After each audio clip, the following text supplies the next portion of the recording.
Hello everyone and welcome to SUNUP. I'm Lyndall Stout. Oklahoma's wheat harvest is really inching along at this point with continued heavy rains and muggy conditions in the fields. So how is that affecting harvest and how is it affecting the overall quality of the crop?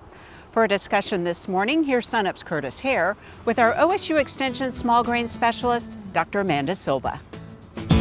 Well, the sun is shining right now and it's quite muggy, but Amanda, I'm pretty sure a lot of fields are kind of looking like this for a lot of producers, huh? Yes, we had some fields that were lost due to flooding.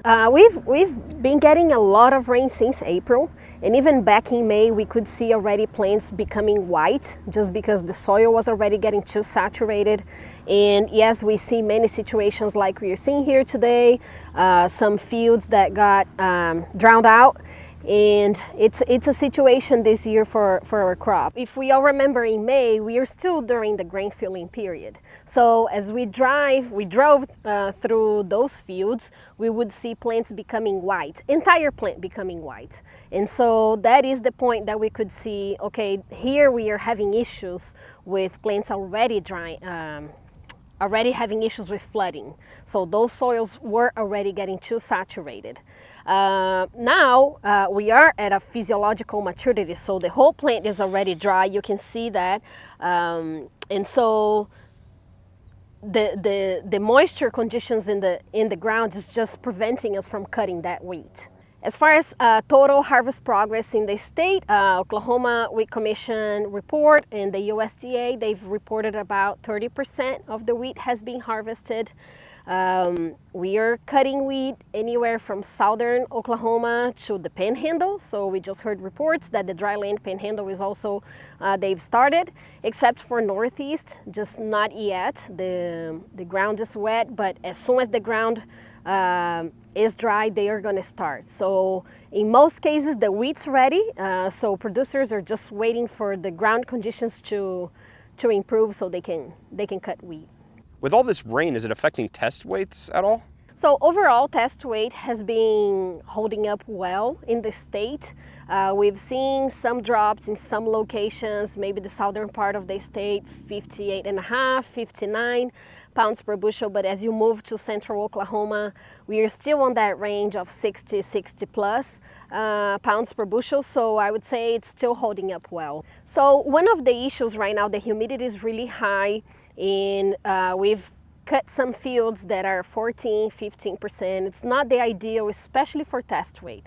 We could hurt test weight if moisture in the grain is really high. And it could be some situations in some cases, but the ideal thing is the ground is gonna dry out, the moisture is gonna lower a little bit, and we won't have issues with test weight. So with all this rain, keeping producers out of the fields, is there any concerns about sprout? I'm sure there are concerns, but are you seeing any sprouting yet? Yes, there are concerns. So I really haven't heard of any issues with sprouting, at least not yet. It is a concern. Every year when we have situations like this, that the wheat's ready, but the ground's not ready, and if we get days that are really that are warm but cloudy, we could have issues with the seed germinating while it's still in the head. So that is the sprouting, and it could affect quality. But again, I have not heard of any reports yet, and I would love to know if any producer is seeing that in their field. Shifting away from harvest, it's always an exciting time for you and for producers in the state because your data set for the wheat variety trials is available, right? Yes, it's an exciting time for the program because everything we've done during the growing season, it's the time that we can really learn more about the varieties that we are testing in the program, about the management practices that we are comparing in the program, and every time, so we'll cut the plots. We've been having to adjust test weight, but we post the results as soon as possible on the wheat website. Well, thanks, Amanda. We hope things dry out and producers are able to get the wheat in the bin. Thank you. All right, Dr. Amanda Silva, OSU Extension small grain specialist here at Oklahoma State University. If you would like a link to Amanda's data set, just go to our website, sunup.okstate.edu.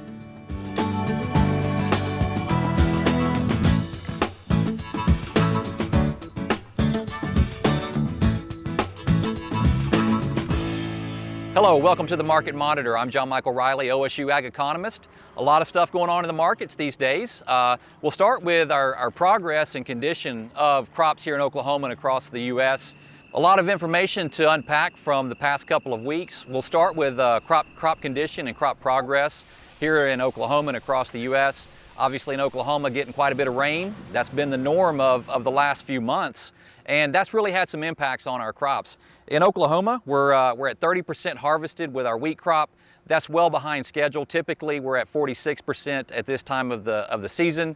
So a big reduction in overall harvest progress in Oklahoma. Nationally, 10% harvested versus a 16% average. A lot of that reduction is coming from here in Oklahoma and our neighboring states in Missouri and Kansas. So us and our neighbors are really being impacted by all of the rain and the weather. Just kind of asking around and getting some information on how that's impacting yields and our ability to be in the field, obviously slowing down. And everything was looking pretty good until recently, but I think some of these more recent rains has started to have a little bit of an impact on our overall yield, looking at possibly a 2 or 3 bushel per acre reduction as of this past weekend. The condition of the crop still looks pretty good. 65% of the crop is good to excellent. That's actually been increasing relative to the past few weeks. So even in spite of all the rain, the crop is still looking pretty good from a condition standpoint. But again, these recent rains may be having a slight reduction in our overall yield. Switching over to our summer crops, the corn crop is 96% planted in Oklahoma. That's about on par with where we typically are at this time of year. Across the U.S. though, almost all of the corn has been planted. 82% of our corn crop has emerged here in Oklahoma, 94% nationally. So overall, the corn is in the ground pretty well and coming up as it typically is. Switching to soybeans, we're starting to see some impacts of the weather there. 57% of the crop is planted behind schedule where we're typically at. 37% of our soybean crop in Oklahoma has emerged, again behind schedule, and we're starting to see a lot of this weather have an impact on the soybean condition. Following the World Ag Supply and Demand Estimates report, we got some updates on renewable fuel standards, and within that report there was a bit of a shock to the marketplace. The renewable vegetable oil mandate was much higher than was anticipated, and as a result our soybean market saw about a 25 to 30 cent per bushel increase on that Friday following the WASDE report, and has since then pretty much stayed has steadied out from there and is trading around 10.50 to 10.60 per bushel. Well, that's going to wrap it up. Enjoyed visiting with you. Look forward to seeing you on Market Monitor in a few weeks. As Amanda and John Michael mentioned, about 30% of Oklahoma's wheat crop is now in the bin. Some areas did dry out enough for combines to roll earlier in the week, but off and on storms once again brought things to a standstill in many areas. Test weights have dropped in a few locations in southwest and central Oklahoma, but even with all the rain, test weights have remained strong at about 60 pounds per bushel. Yields range anywhere from 30 to 50 bushels per acre, with protein levels ranging from 10.5 to 11.4%. The Oklahoma Wheat Commission puts out harvest reports a couple of times a week. For the latest, go to sunup.okstate.edu.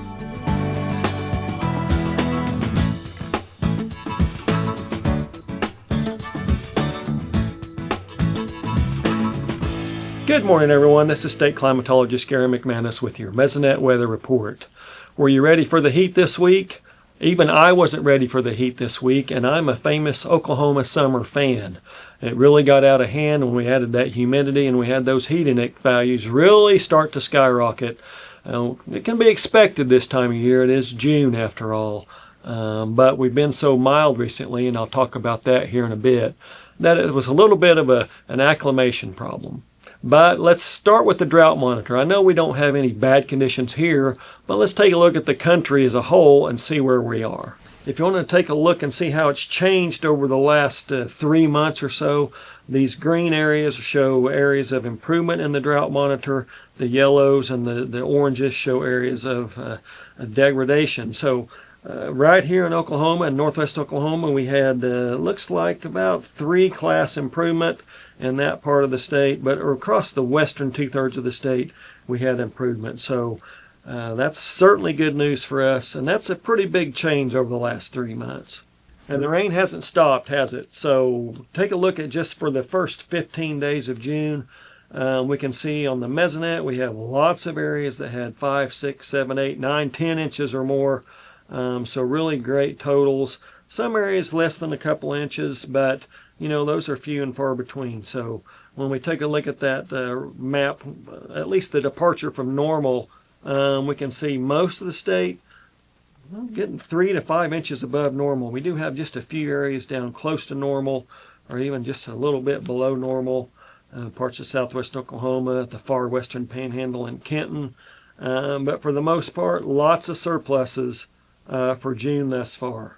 That looks even better when we take a look at the percent of normal rainfall. Again, for June 1st through the 15th, lots of areas in those dark blues, from 150 to as much as 400+% of normal for this time of the year. Again, just a few areas below that 100% of normal mark, and again, just a couple of Mesonet sites, but a lot of rainfall for June thus far. How wet has June been thus far, at least for those first couple of weeks? Well, it's the 5th wettest in at least the last 100 years, with a statewide average of 5.1 inches, which is about 2.6 inches above normal. So a very wet beginning of June, that first half, and that just adds to the rainfall that we've had since that record rainfall in April and in a very wet May as well. Taking a look at the satellite relative greenness map from the Oklahoma Mesonet, we can see not many areas have any of that brown or dead vegetation like we saw just a couple of months ago. In fact, that golden wheat from the Oklahoma wheat crop showing up very nicely from the southwestern part of the state up through north central Oklahoma, and then again out in the panhandle. Other than that, we have lots of green vegetation across the state. Certainly welcome. No fire danger to speak of in the state of Oklahoma. And remember, it's not just us that are dealing with the heat, it's also the livestock. And this from the Cattle Comfort Index for Monday, June 16th.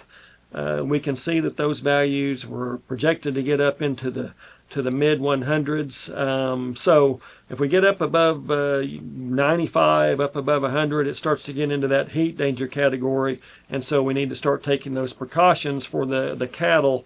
And this tool is very valuable as we go through the summer. So take a look at that on the agricultural section of the Oklahoma Mesonet website and app. So summer's here whether you want it or not. That's it for this time. We'll see you next time on the Mesonet Weather Report.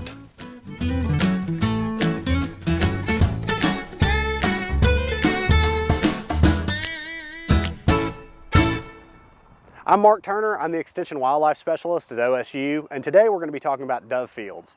Now, you may be wondering why that we're talking about dove fields so early in the year, but really if you're wanting to plan to have a successful dove hunt on into September and October when most of the dove hunting occurs in Oklahoma, you really need to start thinking now and start planning out on your property to make sure that you have attractive crops for the fall.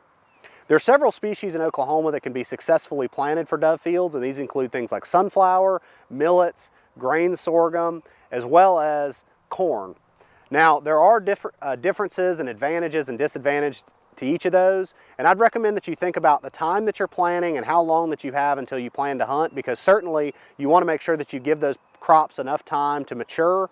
Things like sunflowers and corn typically take longer to mature than something like millet. So typically if you're really late in the year and you're getting a late start on your dove field, maybe consider planting something like millet, whereas if you're earlier in the year, you could consider something like corn or grain sorghum or sunflowers, because those take a little bit longer to grow.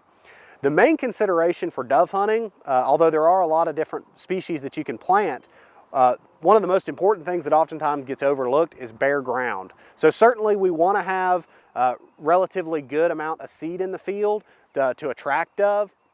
But really, if that seed is not sitting on top of primarily bare ground, doves are not going to be nearly as attracted to it. They have relatively weak legs, and they're not going to scratch at the ground like something like a quail or a turkey would.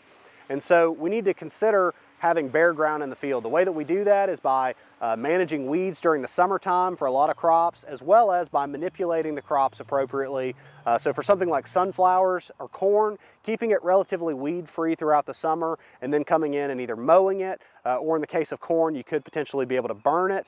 That's going to give you a really clean, good results and have seed on relatively bare soil. Millets are another great option, especially if you're in a spot where you can apply fire to that field, because if you grow the millets and then allow them to die and then burn them, of course at that point you're just going to have bare ground and seed, and that is extremely attractive to dove, especially if you time that just before you're planning on hunting. Winter wheat is another excellent option for dove hunting. Of course, that would have been planted back in the previous fall before you're planning to hunt. So about a year ahead of when you're planning to hunt over a wheat field, you would want to have that planted. But wheat is excellent because, of course, it's a very attractive food source for deer and turkeys in the fall, and even into the spring. They will eat the seed heads of certain varieties. But if you have that wheat field planted in advance, you can then very easily go in and burn it in late summer and early fall to attract doves. So again, really just having seed on bare soil is a really important consideration whenever you're going to be trying to manage for doves.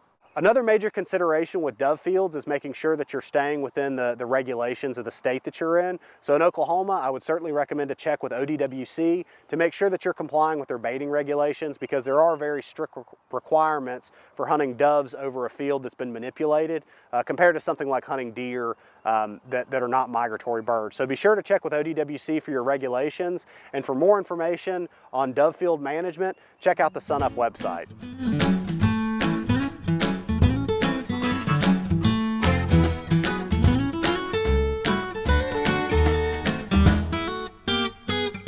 Did you know OSU Extension supports Oklahoma farmers and ranchers with mental health resources and programming?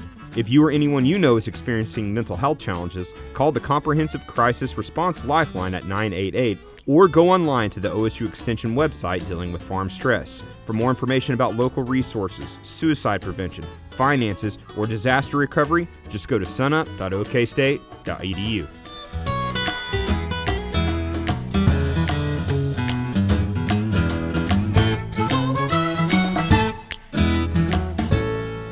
Good morning, Oklahoma, and welcome to Cow-Calf Corner.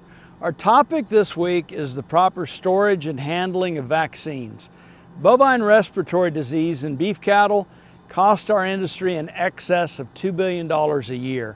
A good vaccination protocol followed by the time a calf leaves its ranch of origin is going to ensure that that calf stays healthy all the way through the production chain, or at least it's a very critical component of that. If we can store vaccines properly, particularly at the time we're administering them, which is something that's often easy to overlook, it's one of the critical things of getting a good immune system in that calf before he leaves the farm or ranch. And we know that vaccines need to be kept refrigerated, almost without exception. They need to be stored between 35 and 45 degrees Fahrenheit. And that's the easy part, because we can purchase vaccines, put them in a refrigerator, and they're there until we need them. That component, especially this time of year in Oklahoma, as we think about vaccinating calves in the summer months, whenever it gets a lot warmer, it's easy to get the calves caught, be ready to work the calves, and then as we go through that process, we are not protecting them from sunlight. It's maybe getting a little too warm. And one of the key things that helps with this is to make some sort of a cooler to use chute side, where we've actually got holsters in that cooler for pistol grip syringes or syringes. We're going to protect them from sunlight. We're going to be able to keep our vaccines in the cooler at proper temperature, and we're going to actually build this in a fashion that permits these syringes and needles to be secure inside the cooler in their own protective sheath, so they're not touching anything that's actually inside the cooler itself. So how do you construct one of these? Typically, you get the right materials, spend a little bit of time and planning in the construction process.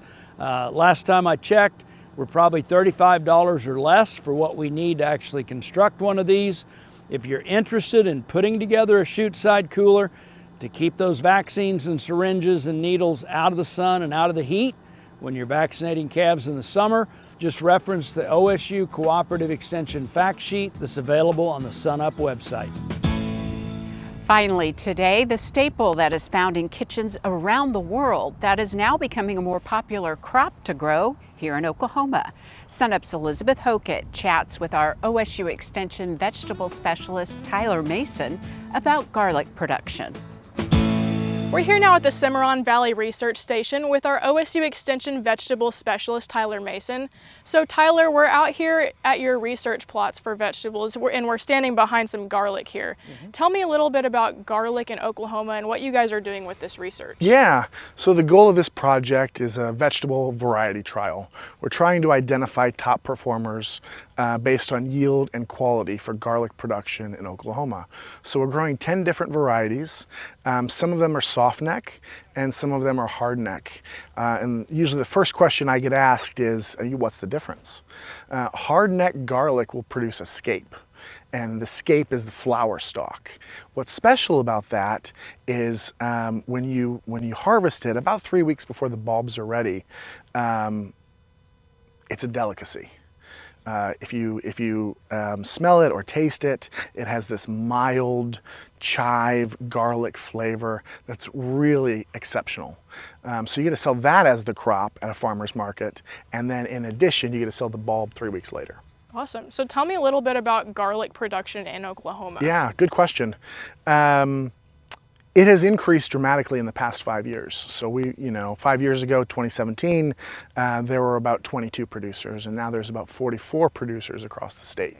So it's grown in a dramatic way, but still it's only produced on about 10 acres across the state.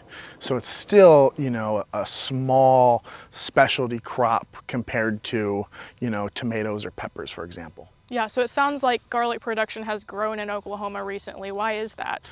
Good question. I'm not an economist, but what I understand is that consumption of garlic has increased dramatically in the past 10 years across the United States. So much so that domestic production has not kept pace.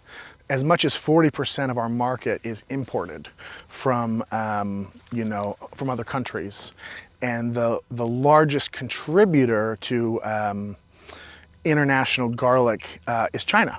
They produce about 15% of our market share. And, if you're curious, why that is, it's cost of production. It's hard to beat them on cost of production. Yeah. The other thing is that we're not just interested in yield, we also want to identify which of these cultivars is high quality. And our parameter for high quality is a thiosulfate called allicin. And allicin is the pungent smell associated with garlic, but it has huge nutraceutical benefits. Lowers cholesterol, eases inflammation, lowers blood pressure, scavenge free radicals, so it's an anti-carcinogen. So a lot of really great benefits to eating garlic in addition to the flavor. So what kind of goes into the production of this? You mentioned production costs. Sure. Your two big production costs, well, three really, is the seed garlic. So when you plant seed garlic, you're not actually planting a seed, you're planting a clove. Okay. That you've purchased from a reputable garlic producer. You plant the clove, and then you get to harvest a bulb as well as the scapes. So your seed garlic is a big production cost. Your labor, the onion family, so onions and garlic and chives, they're not competitive against weeds. So you got to have a plan for weed control. Well, in our study, we wanted to identify cultivars that performed well, even if they got a little weedy. It's hard for people to keep up with all the demands of a crop, and weed control is always a big issue in vegetable production. And, your opportunities are to hand weed, or to hand pull, or to spray. And some consumers, are interested in garlic that hasn't been sprayed with herbicides prior to emergence. So that was our goal, was to identify low inputs, sustainable production, cultivars of high yield and high quality. Yeah, so tell me a little bit about the production season and the management of the garlic. Yeah, it's a unique crop because it's planted in the fall and harvested the next summer. So it grows over winter, and it grows pretty slowly. You plant it mid-October, it only gets about 3 inches tall until January. And then it'll grow another 2 inches in January, and then it'll take off after that. So you really want to be on it with fertilizer and watering. So garlic harvest kind of coincides with wheat harvest. It's around the same time, and I know wheat harvest has been a little bit delayed due to the rain. Has that also been impacting your garlic harvest? Good question. Garlic is unique in that you need it to dry out for about 7 to 10 days before you're ready to harvest. And that does a couple things. One, it allows the scales to build up around the bulb, which improves storability. So what we'll do is we'll literally turn the irrigation off about 7 to 10 days, and that's kind of where we're at right now. And then the soil will dry up, the scales will establish themselves around the bulb. We'll pull the bulbs, store them in cold storage with a fan, and then 2 weeks later we'll cut the foliage off, and the bulbs will store for 8 to 9 months. Okay. But that water component is really important. If they're wet when they're harvested, that's going to negatively impact their storability. Yeah, and you guys are about to harvest these, and then you will have the results from this trial. Yes. And those will be put out to the public. Yeah. So we're coming to the end of a second-year study. Last year we saw top performers from Inchellium Red and German Extra Hardy, both hardneck garlic species. It looks similar this year, although I'm seeing some good performance from Romanian Red as well. But we'll have all that data the next couple months analyzed. Great, Tyler. Thanks for telling us all about garlic, and we wish you the best of luck with your harvest. Thanks a lot. Yeah, thank you. That'll do it for our show this week. Remember, you can see SUNUP anytime on our website, follow us on social media, and stream us anytime at youtube.com/SUNUPTV. Let's hope for some sunshine so you can get out in the fields and finish up harvest. I'm Lyndall Stout, and we'll see you next time at SUNUP.